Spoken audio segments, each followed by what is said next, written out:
Suitulodo Imadio Mangunkarso Tuturi Handayani. Selamat datang di channel Yadi Villain Official. Assalamualaikum warahmatullahi wabarakatuh. Selamat datang kembali di channel Yadi Villain Official. Kali ini kita akan membahas mengenai materi daerah dalam kerangka Negara Kesatuan Republik Indonesia, materi kelas 7 bab 6. Marilah kita berdoa sebelum memulai pembelajaran ini. Berdoa mulai, berdoa selesai. Daerah dalam kerangka Negara Kesatuan Republik Indonesia terbentuk melalui perjuangan panjang dan luar biasa oleh para pendiri negara, komitmen yang kuat dan perjuangan para pendiri negara yang tanpa mengenal lelah dalam mewujudkan kemerdekaan. Hal itu akhirnya mengantarkan bangsa Indonesia jadi negara yang merdeka dan berdiri sejajar dengan negara-negara yang lain di dunia.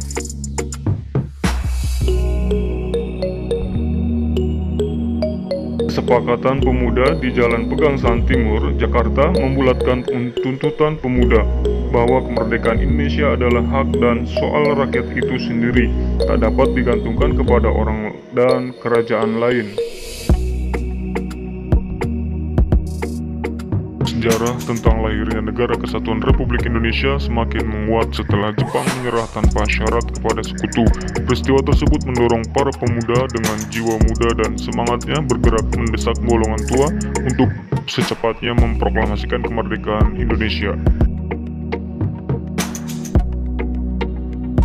Jalan satu-satunya adalah memproklamasikan kemerdekaan oleh kekuatan bangsa Indonesia sendiri.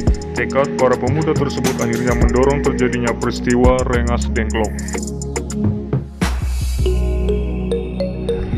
Saat itu, suasana di Rengas Dengklok menjadi tegang. Insinyur Soekarno oleh golongan pemuda diminta agar memenuhi keinginan rakyat Indonesia untuk memproklamasikan kemerdekaan dengan kekuatan bangsa Indonesia sendiri. Setelah berdebat panjang, desakan para pemuda akhirnya disanggupi oleh Insinyur Soekarno yang akan segera memproklamasikan kemerdekaan, tetapi dilakukan di Jakarta.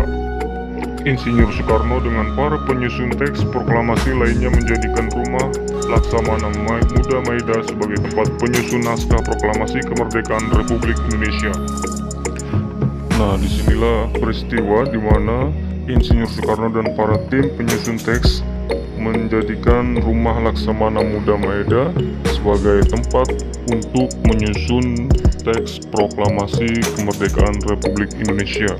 Kemudian pada tanggal 16 Agustus tahun 1945, rombongan dari Rengas Dengklok tiba di Jakarta dengan mempertimbangkan berbagai tempat yang aman untuk membahas proklamasi.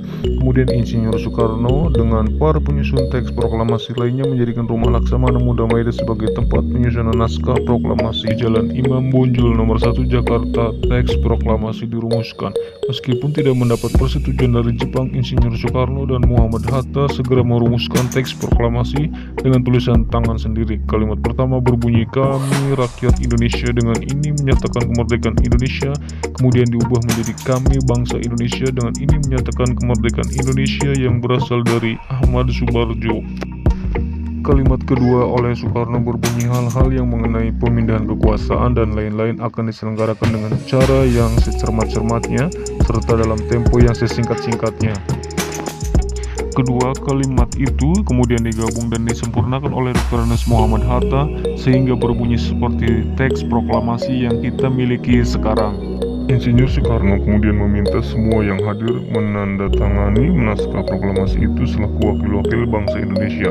Namun Soekarno selaku salah satu pimpinan golongan pemuda mengusulkan agar Soekarno-Hatta menandatangani atas nama bangsa Indonesia. Selanjutnya Insinyur Soekarno meminta Sayuti Melik untuk mengetik naskah tersebut dengan beberapa perubahan yang telah disetujui. Ada 3 perubahan redaksi atas teks proklamasi, yaitu A. Kata tempo diganti dengan kata tempo, B. Wakil bangsa Indonesia diganti dengan atas nama bangsa Indonesia, C. Cara menuliskan tanggal di Jakarta 17/8/05 diganti menjadi Jakarta hari 17 bulan 8 tahun 05. Selanjutnya, setelah diketik oleh Sayuti Melik, teks proklamasi ditandatangani oleh Insinyur Soekarno dan Dr. Andes Muhammad Hatta pada tanggal 17 Agustus tahun 1945, hari Jumat pukul 10 waktu Indonesia Barat, di depan rumah Insinyur Soekarno, Jalan Pegangsaan Timur, nomor 56, Jakarta. Insinyur Soekarno dengan didampingi Dr. Andes Muhammad Hatta membacakan teks proklamasi dengan disaksikan lebih kurang 1.000 orang. Setelah teks proklamasi dibacakan, dikibarkanlah sangsaka merah putih oleh Suhud dan Latif Hendra Diningrat, dan secara spontan peserta menyanyikan lagu Indonesia Raya, sehingga sampai sekarang setiap pengibaran bendera dalam upacara bendera selalu diiringi dengan lagu kebangsaan Indonesia, Indonesia Raya. Berita proklamasi menyebar dengan cepat ke seluruh Indonesia, bahkan sampai ke luar negeri. Berita kemerdekaan Indonesia disebarkan para pemuda dengan selebaran kertas ataupun tulisan tangan di berbagai tempat. Rakyat melakukan doa syukur atas kemerdekaan bangsa Indonesia. Teks proklamasi disusun dalam keadaan genting dan mendesak, tetapi bukan berarti teks proklamasi tidak memiliki legalitas dan makna yang mendalam. Teks proklamasi disusun secara singkat dan hanya terdiri atas 2 alinea. Makna yang termuat dalam teks proklamasi menunjukkan kelebihan dan ketajaman pemikiran para pembuat naskah proklamasi waktu itu. Alinea pertama teks proklamasi berbunyi, "Kami bangsa Indonesia menyatakan dengan ini kemerdekaan Indonesia." Hal itu mengandung makna bahwa kemerdekaan bangsa Indonesia telah dinyatakan dan diumumkan kepada dunia. Kemudian alinea kedua berbunyi, "Hal-hal yang mengenai pemindahan kekuasaan dan lain-lain diselenggarakan dengan cara seksama dan dalam tempo yang sesingkat-singkatnya, bermaksud agar pemindahan kekuasaan pemerintahan harus dilaksanakan secara hati-hati dan penuh perhitungan agar tidak terjadi pertumpahan darah secara besar-besaran." Semoga para peserta didik dapat memahami dan memuat makna yang ada dalam teks proklamasi, bahwa ini adalah salah satu yang menunjukkan kelebihan dan ketajaman pemikiran para pembuat naskah proklamasi. Proklamasi kemerdekaan bagi bangsa Indonesia memiliki makna yang dapat kita telaah dari berbagai aspek sebagai berikut. Yang pertama adalah aspek hukum. Proklamasi merupakan pernyataan keputusan politik tertinggi bangsa Indonesia untuk menghapuskan hukum kolonial dan diganti menjadi hukum nasional, yaitu lahirnya Negara Kesatuan Republik Indonesia (NKRI). Kemudian yang B adalah aspek historis. Aspek historis yaitu proklamasi merupakan titik akhir sejarah penjajahan di bumi Indonesia, sekaligus menjadi titik awal Indonesia sebagai negara yang merdeka bebas dari penjajahan bangsa lain. Bangsa yang besar adalah bangsa yang selalu mengingat sejarah. Kemudian yang C, aspek sosiologis. Proklamasi adalah salah satu perubahan dari bangsa yang terjajah menjadi bangsa yang merdeka. Proklamasi memberikan rasa bebas dan merdeka dari belenggu penjajah. Kebebasan adalah salah satu hak bagi seluruh warga negara yang ada di Indonesia. Karena kita adalah salah satu negara yang besar, tentunya kita harus bersatu dan selalu saling gotong royong. Kemudian yang D, aspek kultural. Aspek kultural di sini adalah proklamasi selalu membangun peradaban baru dari bangsa yang digolongkan pribumi. Pada masa penjajahan Belanda, menjadi bangsa yang mengakui persamaan harkat, derajat, dan martabat manusia yang sama.